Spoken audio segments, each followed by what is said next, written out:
My channel exam study. Bihar लोक सेवा आयोग जिसे बीपीएससी कहते हैं, 15 नेहरू बेली पथ रोड जो है ये एड्रेस है उसका। और यहाँ एक नया वैकेंसी निकाला गया है जो कुल 12 सीटों का है। ज़्यादा सीटों की संख्या तो ज़्यादा नहीं है, बट बहुत ही रुतबा वाला है। क्वालिफिकेशन क्या है जो मैं बताऊँगा, सारा इस वीडियो में डिटेल से चर्चा करूँगा और आप वीडियो में बने रहिएगा। देखिए किसके किसके कितने सीट हैं। आरक्षित के लिए 3 सीटें हैं और महिला के लिए 1 सीट मिलेगा इसमें। अनुसूचित जाति अनुसूचित देखिए कमजोर वर्ग के लिए 1 सीट मिल गया है, ऐसा ही ठीक है। और ऐसा ही देख लीजिएगा आगे, अनुसूचित जाति के लिए 1 सीट और 1 सीट बैकलॉग वाला था तो 2 सीट हो गया। अनुसूचित जनजाति के लिए कोई सीट नहीं है। अत्यंत पिछड़ा वर्ग के लिए 2 सीट और 2 सीट बैकलॉग वाला, मतलब पिछला बार भी इनको कैंडिडेट नहीं मिला था, समझे। अत्यंत पिछड़ा वर्ग के या इसको अनुसूचित जाति के, मतलब इतना दिक्कत था उस समय भी। तो आज देखिए बहुत ही कम सिलेक्शन होता है इस पर और बहुत कम कट ऑफ जाएगा इसका। इसमें 2 सीट और 2 सीट बैकलॉग वाला, कुल 4 सीट इनका मिलेगा। पिछड़ा वर्ग के लिए 1 सीट बैकलॉग वाला वो भी है। पिछड़ा वर्ग के महिला के लिए 1 सीट हो गया, वो अभी वाला में है। सब मिला के कुल इनको 12 सीट है, ठीक है। 12 सीट में देखिए ऐसे सरकारी सेवक जो इस पद के लिए योग्य हैं वे अपना आवेदन सरकारी सेवक पदों के लिए आवेदन नियमावली 1951 के तहत विहित प्राधिकरण अधिकारी के माध्यम से देंगे, ठीक है। अधियाचना सुनिएगा इसका क्या है। अधियाचना विभाग द्वारा प्राप्त अधियाचना के संशोधन होने पर प्रकाशित रिक्तियों की संख्या घट बढ़ सकती है। ये तो पहले बता दिया गया है। देखिए लेवल 9 का है, शानदार बात यही है। कौन सा है? लेवल 9 का है। लेवल 9 का वेतन होने का मतलब है दोस्तों कि इधर एसडीएम जो होता है, एसडीएम साहब जो होते हैं और ये दोनों लगभग बराबर पदों पर चलाते हैं वेतन के मामले में। इनका कार्यभार भी कम होता है, समझें।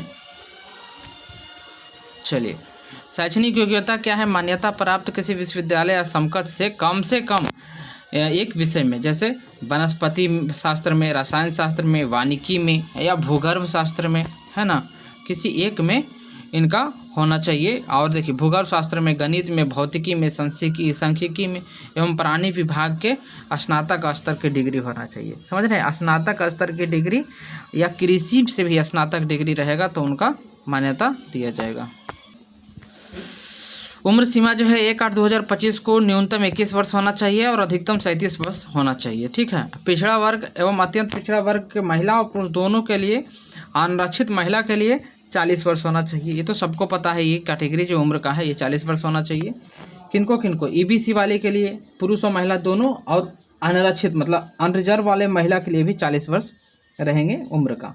अनुसूचित जाति के लिए और पुरुष महिला दोनों के लिए, अनुसूचित जनजाति के लिए 42 साल है, ठीक है। ये फॉर्म भर सकते हैं। वन प्राधिकरण क्षेत्र के रूप में वनों के क्षेत्र पदाधिकारी के लिए समलम नियमों के यथा विहित प्रशिक्षण उम्मीदवारों के उम्र की संख्या में अनुमानित छूट दी जाएगी। जैसे कोई उम्मीदवार है जो वन में पहले से वन विभाग में काम कर रहे हैं तो उनके लिए छूट दिया जाएगा। किसको?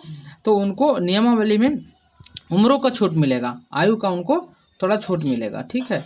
ये बात कहा गया है। अच्छा चलिए सर, इतना बात तो समझ में आया, आगे बढ़ते हैं। देखिए इसमें और क्या है, ये कहा गया है कि देखिए 1/8/2020 से लेके 1/8/2025 तक उपयुक्त वर्णित अधिकारी उम्र सीमा के आधार पर पात्र होंगे। वो उन लोगों के लिए है, ठीक है। चलिए अब हम लोग के काम की चीज़ों देखते हैं। हम लोग के काम की चीज़ क्या है? देखिए 5 अवसरों की गणना की जाएगी। जो सरकारी विभाग में जो लोग लगे हुए हैं पहले से कम, उनको 5 अवसर की गणना कर लिया जाएगा 2022 से 2022 के 22 तक की तिथि होना चाहिए इनका, ठीक है। चलिए, भूतपूर्व सैनिक के दावा करने वाले के लिए अनिवार्य होगा को अपना शैक्षणिक प्रमाण पत्र दें। और चयन कैसे होगा? देखिए लिखित परीक्षा, शारीरिक जांच, साक्षात्कार, समझे।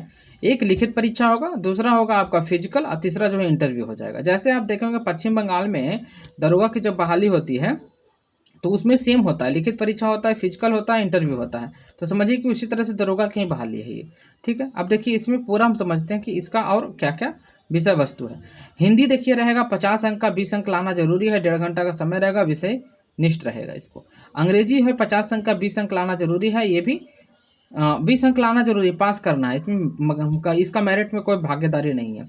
समान ज्ञान जो है और सामान्य घटना सहित ये रहेगा 100 अंक का, ठीक है। मैथ नहीं है। समान ज्ञान और समान घटना जो है 100 नंबर का है, ठीक है।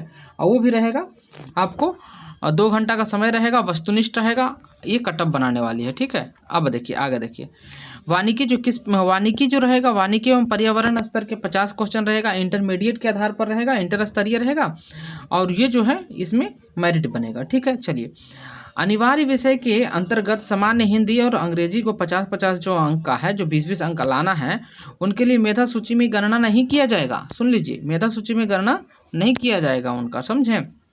ऐच्छिक विषय के जो है 150 ऐच्छिक विषय में है ना, ऐच्छिक विषय में उन्हें किन्हीं 2 विषय का चयन करना होगा, किया जाना अनिवार्य होगा, जिनके प्रत्येक में 150 होगा, प्रत्येक पूर्णांक कितना होगा 150 होगा, और एवं प्रत्येक विषय में 2 सत्र होंगे, 75 अंक और 75 अंक का, 1.5 घंटा का समय मिलेगा। ठीक है, और वस्तुनिष्ठ प्रश्न प्राकृतिक का होगा, वो भी कौन सा, जो ऐच्छिक विषय चुनेंगे। देखिए ऐच्छिक विषय यहाँ समझ लीजिए, सामान्य ज्ञान हो गया। अब एक ऐच्छिक विषय का भी परीक्षा होगा आपका। ठीक है, ऐच्छिक विषय देखिए कौन सा है, इतना में ऐच्छिक विषय आप समझ लीजिएगा कौन कौन सा है। तो पहला है पशुपालन एवं चिकित्सा, ऐच्छिक विषय में कृषि है, कृषि अभियांत्रिक है, वनस्पति शास्त्र है, जंतु शास्त्र है, गणित है, रसायन शास्त्र है, भौतिक है, भूगर्भ शास्त्र है और यांत्रिकी इंजीनियर है। ठीक है, इतना हो गया।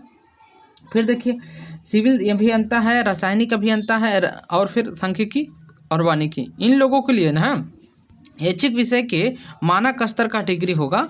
ऐच्छिक विषय के पाठ्यक्रम को लोक सेवा आयोग नई दिल्ली द्वारा भारतीय वन से सेवा क्षेत्र जो आता है ना, यूपीएससी के द्वारा निकाला जाता है, IFS, उसके आधार पर ये रहेगा। ठीक है, इसमें देखिए और क्या कहा गया है, तो इसमें कहा गया है आपको कि देखिए उम्मीदवार को निम्नलिखित विषय में से संयोजित लेने की अनुमति नहीं है। इन लोगों में से लेने की अनुमति नहीं है संयोजित लेने की अनुमति क्या हुआ, मतलब जैसे एक विषय तो आप ले लिए, तो इसी के साथ ऐसा नहीं कि इसको भी ले लीजिएगा। जैसे कृषि और कृषि अभियांत्रिकी ले लिए, ठीक है, तो कृषि एवं वानिकी नहीं लीजिएगा आप दूसरा विषय, समझें। क्यों नहीं लीजिएगा, क्योंकि दूसरा विषय आपको सेम मिल जाता है ना, इसीलिए। तो देखिए गणित ले लिए तो सांख्यिकी नहीं लेना होगा। ठीक, तो इसी तरह से 2 विषय एक साथ नहीं ले सकते हैं, कृषि और कृषि अभियांत्रिक नहीं ले सकते हैं, कृषि और वानिकी एक साथ नहीं ले सकते हैं। तो आप देखिए जैसे जंतु विज्ञान ले लेंगे, ठीक है, और एक भौतिक विज्ञान ले लेंगे, ऐसे करके ले सकते हैं। ठीक है, जंतु विज्ञान भौतिक विज्ञान सकते मान्यता है, ले सकते हैं। रसायन शास्त्र है, रसायन अभियांत्रिक नहीं ले सकते, क्योंकि एक पेपर पढ़ेंगे दोनों काम हो जाएगा, इसलिए मना कर दिया गया है। समझ में आया, ये बहुत ही इंपॉर्टेंट पॉइंट है। ये बात जो है ना, किन्हीं को बताने कोई जल्दी बता नहीं रहे हैं, चलिए हम बता देते हैं, आगे बढ़ते हैं। देखिए उसके बाद फिर क्या होगा, पिछड़ा वर्ग के लिए 34% अनुसूचित जाति। देखिए ये जो क्राइटेरिया रखा गया, इतना से कोई मतलब है नहीं, इतना से आपको होगा नहीं। ठीक है, अब आगे बढ़ते हैं। कार्मिक एवं प्रशासनिक सुधार विभाग के संकलन के लिए जो है सामान्य प्रशासन विभाग की तरफ से जो आलोक के में किया गया प्रावधान के लिए 40% पिछड़ा वर्ग के लिए, अनारक्षित के लिए, पिछड़ा वर्ग के लिए 36.5%, अत्यंत पिछड़ा वर्ग के लिए 34%, ये प्रावधान है। ठीक है, इस विज्ञापन में अंतर्गत पुनर्मूल्यांकन का प्रावधान नहीं किया गया है। ठीक, अब देखिए लिखित परीक्षा में सफल कोटिवार रिक्ति के 10 गुना, जितना लोग है उसका 10 गुना करेगा ये।